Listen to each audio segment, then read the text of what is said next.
I fumbled two good men. I know that in my lifetime, in my journey.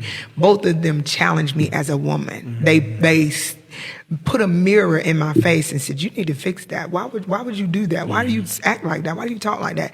And I was like, "Oh no, oh no, I'm me. You can't." But the fact of the matter was, they was like, "Okay, you won't get it right. Deuces, I'm out." And there I was to sit in that. The first time it didn't click, but the second time it did. But there I was, now as 40-year-old woman trying to figure that out. And most of the time, this is usually how it goes down. Women in their younger years thinking they got all of the time in the world, taking good, once in a lifetime men for granted. And they don't realize they fumbled the bag until they spend years of getting ran through by men who just don't stack up. Now you all used and abused, older, heavier, and a lot of time has passed you by. And now you're stalking his IG and you notice something. He's looking a lot more happier and he's become more successful, even from the time that you was dealing with him. That's when the regret and bitterness starts to creep in, and you tell yourself and tell the world that it's no good man out there. When you had that good man, you just played a bunch of games and he skated. Let the pick me and pick Misha comments rain on down, because what I'm about to say, I know it's going to piss a lot of y'all off. I see all of the back and forth about auditioning for a man, being an executive assistant just to get a man, all of this manual labor just to be a wife. So what do they get? If y'all don't want to cook, y'all don't want to clean, y'all don't want to help that man build. A lot of y'all don't even know how to pray on no man. Y'all can't even bring that man a can of soup when he not feeling well. So what does he get? Let me guess. You're pretty. Truth be told, a lot of y'all are not pretty. Y'all got a face full of makeup on and a lace front to cover up the missing edges because you didn't take care of your hair. Well, my body. Are you talking about the body that comes in a bundle deal at any plastic surgeon? That body can be bought multiple times over. Why would he pick you? Well, girl, I got tricks for the bedroom. I can do this. My cooch. You talking about that base model cooch that a lot of y'all don't even know how to clean and properly take care of? That's what the men said, not me. Them. I'm just trying to figure out if y'all are not giving these men anything that is special. And let's not forget, a lot of y'all's personality is literally copied and pasted from your favorite social media personality. You don't even have an original thought in your mind. So you cannot entertain this man. You can't make him laugh. You don't pray over him. You're not going to cook and clean. You don't know how to properly take care of your cootie cat. Your hair is missing on the edges and your attitude is bad. What do they get?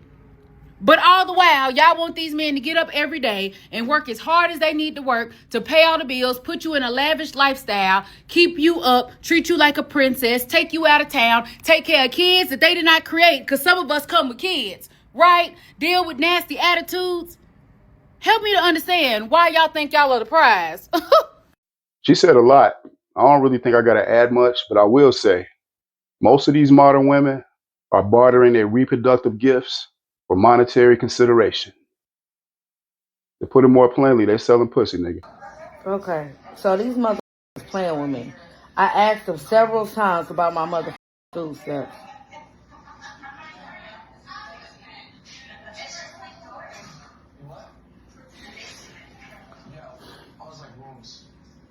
Hello, can I speak to my caseworker? My food stamps. My food stamps card is missing. They took my food stamps. Where my food stamps card? I'm sorry. I apologize. But my food. That's hilarious. You need to be calling the local beauty supply to see if they got some synthetic edges that you can put on a payment plan. I don't know, Klarna, PayPal credit, one of them. Somebody need to go start a GoFundMe for your frontal cortex because your hair follicles are clearly deceased. And for those women that abuse the system as a lifelong hustle, guess who got to pay for it? The baby daddy if the taxpayers get lucky. And if they can't find him and you've been on Maury for 3 or 4 times, then the taxpayers got to foot the bill. And the kids got to suffer in that immediate situation because the father not in the house. And in the long run, you're raising the next generation of people that think they can live off entitlements and live for free. When in this world, nothing is free. I told one young man, I said, he's looking for a wife. I said, let me tell you something. How you going to find a wife? When you tell a wife, when you just list your desires and say something that you want to do, the woman that's your wife will pick it up and already get ideas and present it back to you. If none of the women can hear what you say, none of them are your wives, and you need to leave them alone. That's a good. The woman that is supposed to be for him will hear what he wants to accomplish, pick it up, research it, come back and say, okay, here's some options. Now, here goes an auntie that's on point. Older women are supposed to be encouraging these young women to act right, to not be out here drunk and high, lying and doing all kind of snake-ish. Our elders supposed to be teaching these girls to love their husband and their children, and take care of home. What do you see these women doing now that's around 40 to 60 years old? You see them drunk and high as hell all the time. They fighting father time even after they hit the wall harder than a crash dummy in a Volvo commercial. And the sad part is these older women are lying to these young girls about men, while at the same time they competing for the same men that the younger women want. If you old enough to see the shift in women, it's crazy out here, man. How Men Think, part 18. Niggas don't fuck so many girls that have boyfriends that they can't even trust their own girl. Ladies, you wondering why your man got trust issues or he's scared to commit, is because he's seen the dark side of this shit. He got PTSD because he done cracked other dudes' girls and he don't want to be next. In the back of every man's mind, he know that cheating on her boyfriend, that can happen to him. He know that shit. That's why men don't want to commit. Why? Because we done seen too much. We done seen too much. When you're the side dude and you hear the actual boyfriend on the phone with his girl and she lying like a motherfucker, you sitting there listening to it, it f***ed your head. You can't see the game the same. When you see another man providing, protecting, paying all the bills, and his girl come to your crib and she's sucking you up and you ain't gave her a dime, she did it for free just off who you are, you can't see the game the same no more. No cap.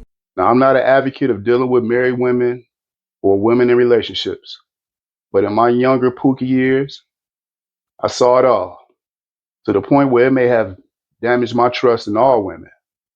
I literally witnessed women who seemed like real good girls on the outside, but then she was on the phone with her man, putting on that fake sleepy voice, like she's getting ready for bed, telling him how much she missed him and wish that he was there with her right now. That shit was real convincing. It's kind of scary. And then she hangs up the phone, turns back up the music, pours us some drinks, and we just continue the night like nothing just happened. And that's not the only time either. I've seen this a lot, especially in my 20s, when I was a young child running wild. And as you get older, you get a little bit more maturity and wisdom, you tend to stay away from these type of situations, these type of women. Because not only is it not a good look, it's reckless and it's very dangerous. Most of the drama that goes on in the street is over a woman.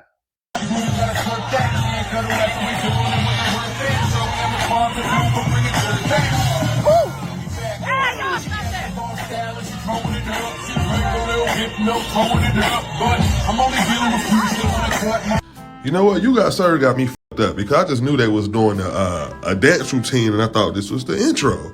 It's that Joe Budden song. Now there's nothing funny about this at all. But you studs getting with these big ass women's and they be whooping y'all ass. Y'all need to call the law.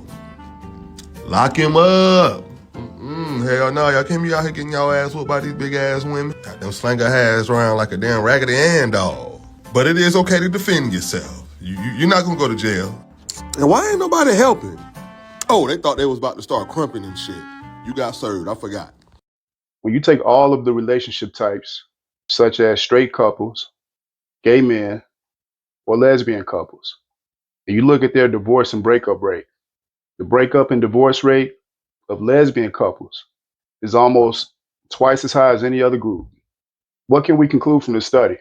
Well, first of all, we can clearly see who the problem is in the majority of these relationships. And I don't condone non-traditional unions. I'm just stating the facts.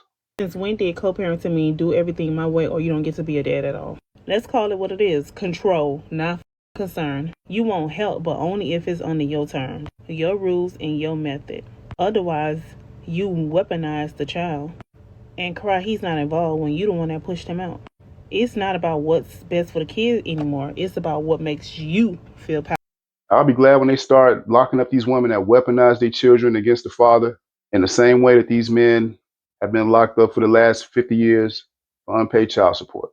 And I think it's getting a lot more attention now because when women do this, it's considered parental alienation, which is a form of abuse. Whenever a woman attempts to destroy a father-child relationship, in my opinion, I think it's way worse than being a deadbeat. And I say this because it costs a mother nothing to be cordial, to look out for the mental well-being of the child, and doing their part to make sure the child has a healthy relationship with the dad. Men make better single parents anyway. Why not give the children both? When the father is there, the kid is likely to get better grades, to stay off the streets, more likely not to get jammed up in the prison industrial complex. So you do the math. Put your bitterness to the side and work with that man.